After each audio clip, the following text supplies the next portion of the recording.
Hello, you're watching Rock Paper Shotgun, and we've spent the last few days recovering from Gamescom. So here are some of the smaller surprises of the event that I think you should be watching out for. From the dance of death to tiny barbarian brawlers, and not one, but two spooky games set on a boat. And there's no shortage of imaginative experiences heading your way, so be sure to subscribe to the channel so you don't miss all our in-depth coverage of the following games.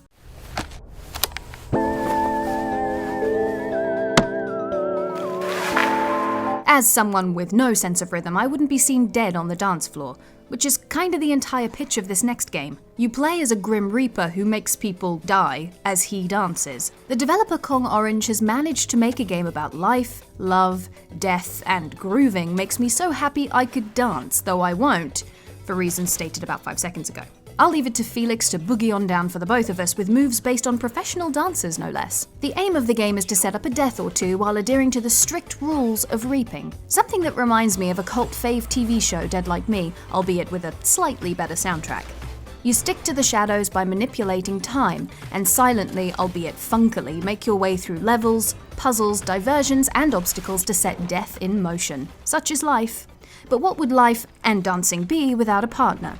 And Felix might not be able to get involved with the world, but his sights are firmly set on Betty, the dancing queen.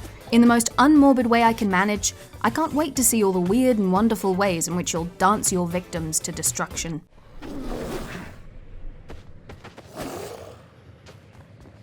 Matthew sent us lots of excited messages from the Gamescom show floor about Unto the End, a game that somehow manages to mix up the 2D story platforming of Limbo and Inside with a combat system that takes cues from Nintendo's boxing arcade classic, Punch-Out! The Playdead influence is obvious as our barbarian hero ventures through a flattened landscape, trying to get home to a wife and son who we see in dream sequences when our hero rests at campfires. But it's the combat that really impresses. You have to mix high and low stances to block, and weave around incoming attacks, opening up tiny windows of opportunity to strike the killing blow. The punch-outness comes in the way you learn to read each opponent, learning to read tiny tells in the animation to find the window to absolutely ruin them.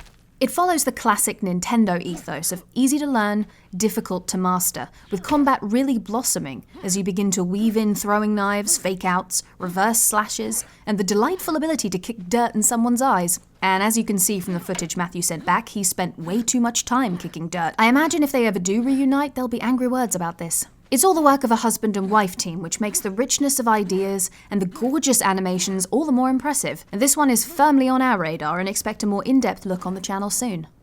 If, like me, you enjoyed the mind-bending spatial traversal of Gravity Rush or three-dimensional puzzle traversal of Fez, then you should rotate, flip, or swivel your eyeballs in the direction of this next one. Altered Matter's upcoming Etherborn, or Etherborn, I haven't quite figured that out yet, is as much about making sense of the space in which we play as it is about challenging those perceptions. You follow the direction of a lone voice, which would be easy enough if gravity wasn't up to no good. When an apple drops from a tree here, you're not seeing that thing again. In Etherborn, gravity runs on a track perpendicular to the surface the player character is currently standing on. So, moving to another platform flips gravity along with you. In essence, levels are traversal puzzle boxes, each with a logic that changes with every step you take. You may worry that you'll be seeing your lunch again, but the pretty pastel hues of this ethereal puzzler are anything but sickening. I'm eager to unlock its hidden pathways and meanings when it releases this year.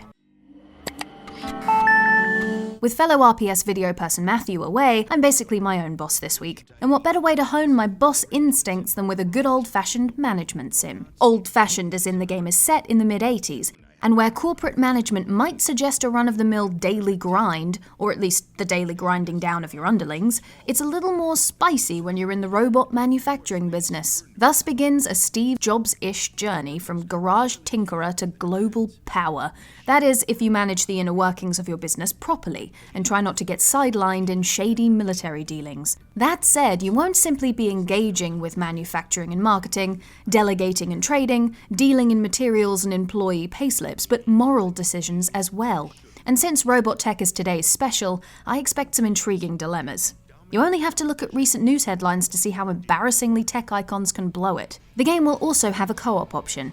Since the game is as much about profit as it is about maintaining a good reputation, I'll be interested to see how quickly partnerships sour into bitter rivalries over what colour the robot's knees should be. There aren't that many horror games set on boats, which is crazy to me considering how physically isolating being miles out on the water actually is. I get nervous around those duck-shaped pedalos, let alone proper, floating out of the mist ghost ships, which is exactly what the Man of Medan features. Yay? The setup's an intriguing one. Supermassive Games, the studio behind PS4 QuickTime Event 'em Up Until Dawn, is bringing us an episodic horror anthology, starting with the Man of Medan.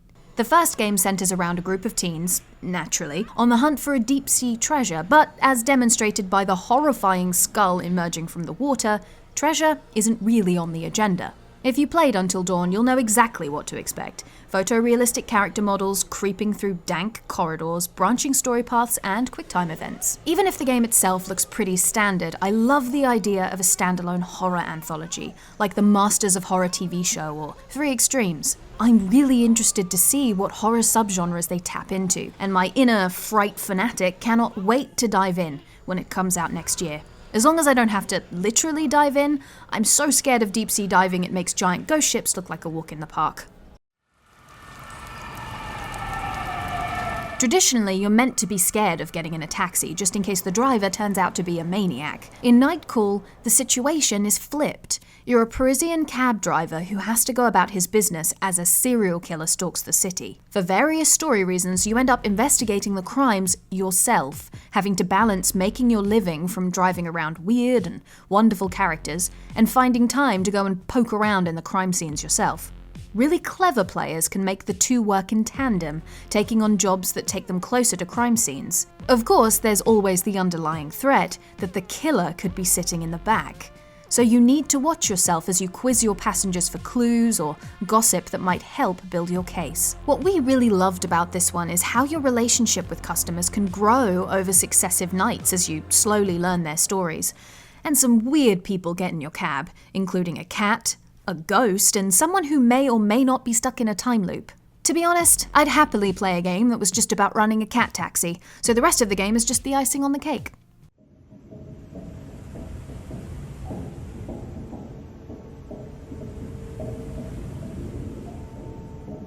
You remember what I just said about not enough games being set on boats? Well, scratch that. Here's another. It's even a video game experience of the horror variety, only presented from a first-person perspective and much more Bioshock-like than Man of Medan. When I say Bioshock-like, I really mean it. You're invited to a vast ocean liner built by Serbian-American inventor Nikola Tesla. It may be above the water instead of under it, but it's another strange society built by an eccentric genius. Just one look at these vast Art Deco interiors and you'd think you were in a new piece of Bioshock DLC. And judging by the lone journalist Rose, no, not like the Titanic, unless it totally is, boarding a frighteningly empty ship, horror will be less about jump scares and more about tingly atmospherics, which makes sense in a game relying on survival, running and hiding as your primary gameplay tactics, and danger will be lurking about the seemingly abandoned halls of this mysterious place. There can never be enough atmospheric horror games, in my opinion, and one that alludes to the tale of poor, overambitious Icarus is a riddle I wouldn't mind attempting to solve myself. So here's an odd tale. When Varsev Game Studio created Bee Simulator, it was aiming to make a child-friendly arcade game. But the internet got so excited about the idea of a serious bee simulator that the team is now working to add harder modes for the older gamer. For example, where a younger player might have to fly through some simple hoops, the older bee pilots will have to hit them in order to play tunes. It's still very much an arcade experience at its heart. Don't expect the Euro Truck Simulator of the bee world here, but it won't be as much of a kids game as it might have been. The game's creator also tells us that he wants to use the adult version to turn the fights, which are currently about simple timed button presses, into more of a Mortal Kombat with insects. Sadly, we had hoped to see this go down more of a hardcore route. When we asked the developers if the bee will die if it stings someone, which could be a brilliant sacrificial mechanic, we were told that the bee would just faint and wake up a bit later. That's a disappointing concession, but I guess it will prevent children from getting nightmares as their friendly bee's body is slowly torn in half. As it is, this feels like a honey-scented version of PlayStation Waft-em-up Flower. Swooping through the grass to gobble up pollen is super chilled out, even if it does flinch at the harder realities of bee life. Last but not least is a beautiful action puzzle game. Look at those colours! This footage makes me immediately want to jump into it, and live in it for a month or two. I blame the anthropomorphic animals, even if some of them are bone-munching hyenas.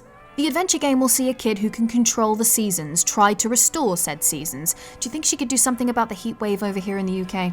Now what makes this game really intriguing is how Ari can create little weather biomes. So even though you're running through a field in summertime, she can still magic up winter and snow within that bubble. You collect all seasons in this way. That means that puzzles are both literally and metaphorically environmental in nature. Seeing as you can create 3 bubbles simultaneously, I expect it won't always be a simple affair. I'm picturing Prince of Persia: The Forgotten Sands style of elemental juggling. It's as if a Hat in Time and Rhyme made a baby video game, so whatever the weather or time of year you find yourself in, 'tis the season to be jolly. Of course, these are only 9 of the 8 billion games on display at Gamescom. I've definitely missed loads of hidden gems, so let me know in the comments what I should be tracking down to cover in future videos. What did I miss while I was making moon eyes at Etherborn or shrieking at those terrifying boats? Please subscribe to the channel if you'd like to see more from us. We cover PC games in list videos like this one, playthroughs and tasters, analysis-style reviews, and more. And click the notifications bell if you want to know exactly when us video people have prepared a new dish for you. And hopefully, we'll see you in the next video. Thank you for watching, and goodbye for now.